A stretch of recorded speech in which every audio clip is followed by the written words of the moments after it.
John Denny, Cy Young Award candidate, 19-6. And the steady-going Scott McGregor, the canny southpaw with the impeccable control for the Birds of Baltimore. Game 1 coming up.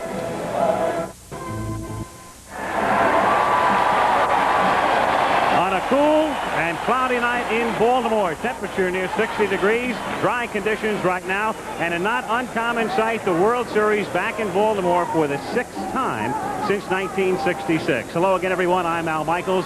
Welcome to game number 1. Howard and Reggie talked about the individuals during the pregame show, so some thoughts now on the teams collectively. Every team has its ups and its downs. Baltimore had some problems this year, mainly with pitching. Jim Palmer and Mike Flanagan spent a lot of time on the disabled list. Dennis Martinez had a dreadful year, but Joe Altobelli was able to persevere, and all things considered, they had relatively clear sailing to the championship. Not so for the Philadelphia Phillies. How about this for adversity? If somebody told you, and you were a Philly fan in spring training, Pete Rose would wind up hitting 245. Joe Morgan would hit 230. In September, you would be platooning the cleanup hitters, and those two guys would have been in San Diego at the beginning of the year. The team would wind up batting 249. Steve Carlton would have a losing record, and the manager would be fired in midseason. If you were a Philly fan, you would figure you'd be lucky to finish 4th.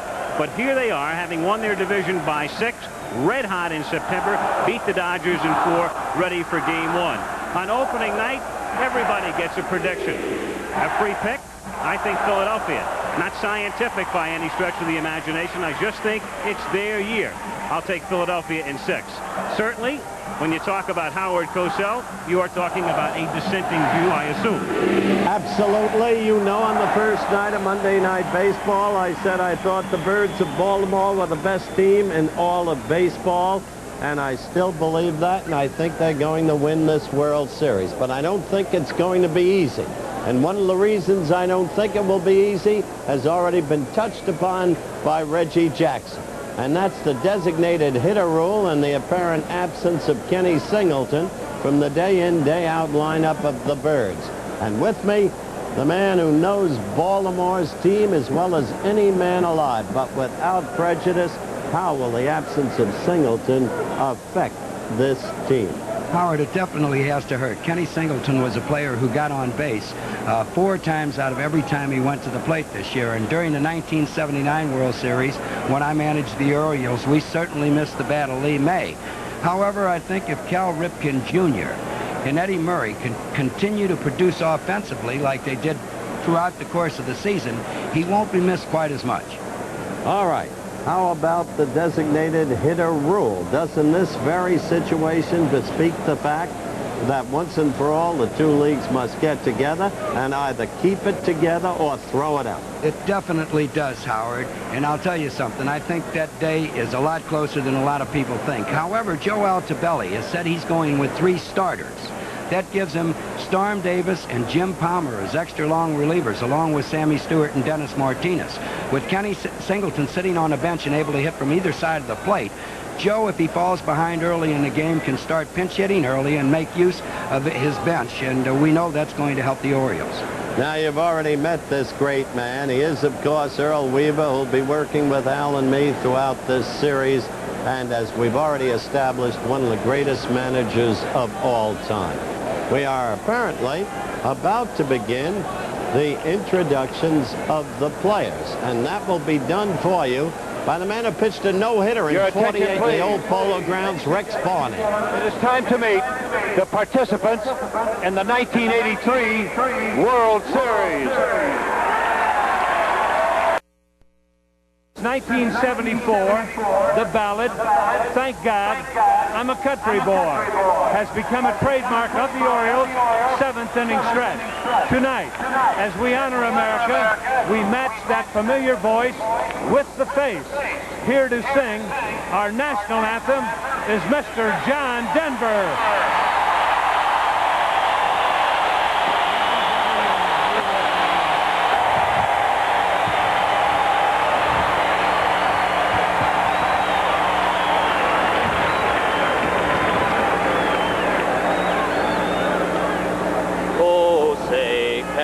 You see by the dawn's early light what so proudly we hailed at the twilight's last gleaming, whose broad stripes and bright stars through the perilous fight o'er the ramparts we watched were so gallantly streaming, and the rockets' red glare, the bombs bursting in air, gave proof through the night that our flag was still there. Oh, say does that star-spangled banner yet wave o'er the land of the free and the home of the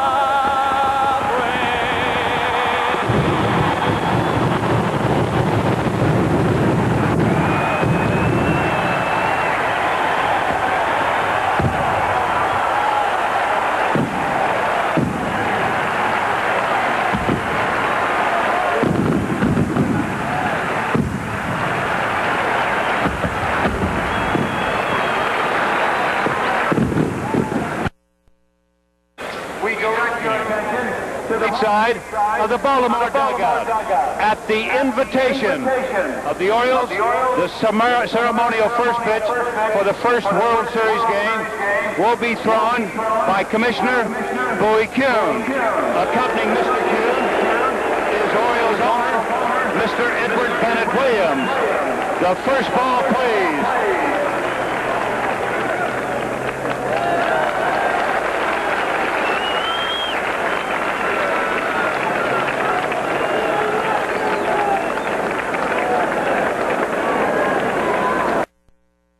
Giles, the president of the Phillies, the son of the late Warren Giles. And I must say, briskly paced game, your analysis so far holding together. Well, right now, Howard, you see real good pitching. You see the ball clubs not making any mistakes. A couple of guys have hit the ball good. Matthews and, of course, Schmidt has hit the ball good. But McGregor is keeping the ball away from him, using the big part of the ballpark.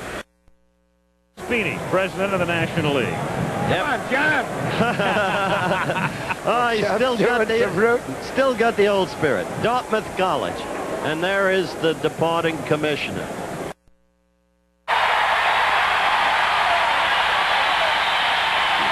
John Denver, his rendition of Country Boy, which is what they normally play on the PA system here in the 7th inning. It is such a popular song that earlier this year they decided to play another record. As you watch what went on here just moments ago.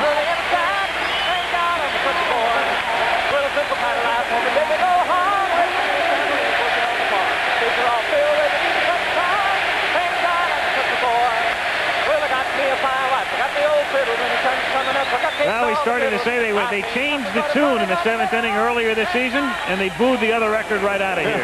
The fans really love it, and they have a good time. It's a lovely scene. Work when it should. Thank God I'm a country boy. When the work's all done and the sunset low, pull out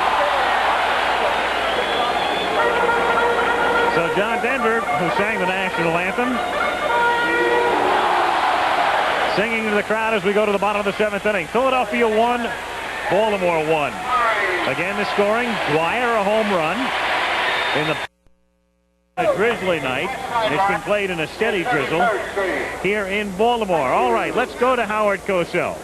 It's our honor, our privilege to have with us the President of the United States. Mr. President, I think this game is living up to everything one would expect from a World Series. It certainly is. I haven't seen one as tight as this that I can remember, at least for a long time, or even remember one that has been 7 hits and 2 of them have been home runs.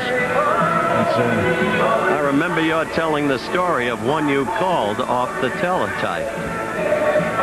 You mean the one where I called the game that wasn't going on? That's right, sir. Yes, it was the 9th inning, Cubs and Cards, 0-0. And the wire went dead. I was doing a telegraphic report. Billy Jurgis at the plate. So I decided that maybe I'd take a chance, and I had him foul one, and then I had him foul another one, then I had him foul one. It was almost a home run, and then I described the two kids that got one that he fouled back a third. Well, I went on till I was setting a world record for foul balls. And they did finally get the wire fixed while I still had him at the plate, and the first word that came into me was that he popped out on the first ball pitched. Most exciting game I've ever heard. How do you see this, sir? Well, this is a great ball game and a great pitcher's duel that is going on out there. How do you maintain your neutrality? It ain't easy. But I realize I can't have favorites anymore. Mr. President, thank you so much for joining us. Well, much indeed. Well, my pleasure. Good to be here. Enjoy the rest of it, sir. All right. Now we'll go back to Al.